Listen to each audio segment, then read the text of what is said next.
Let's just say, if you didn't have to sleep, you would be able to handle your degree. People buy notes. LSE students buy notes. Alright then. Hi everyone, welcome back to my YouTube channel.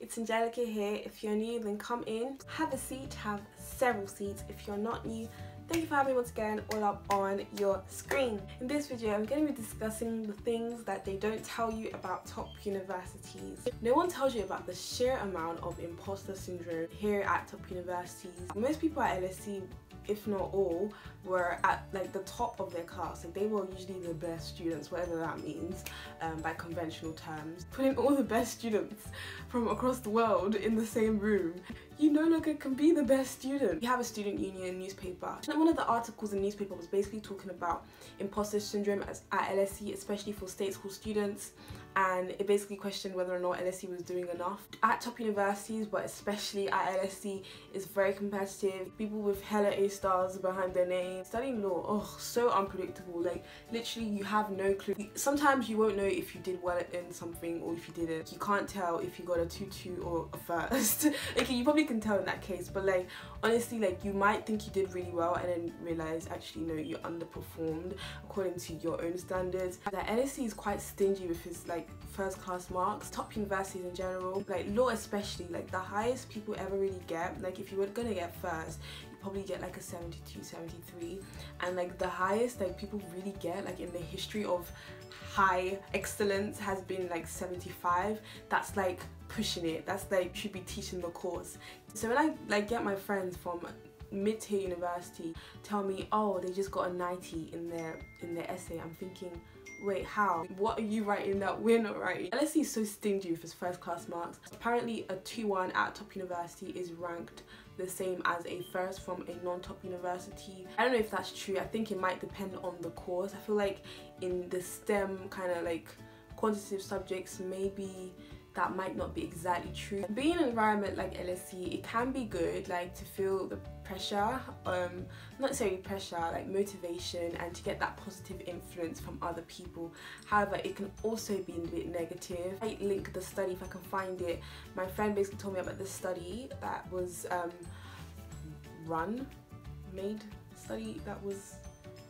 anyways, told me about a study on Harvard students who essentially like did well. They got into Harvard, and then once they got into Harvard, they essentially started to doubt their ability. Like the thrill of like, oh my god, I got into Harvard went, and then they basically started to underperform because they thought they were underperforming. So it was essentially a self-fulfilling prophecy. It can almost be kind of unhealthy, the pressure here.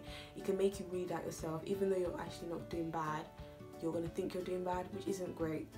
Top universities don't tell you the workload is actually like, the work doesn't end in just getting in. Like you think you did, oh, got your A-levels, I got in, like now you gotta try not to fail, not drop out. Like now you have to make it all the way. That is another milestone.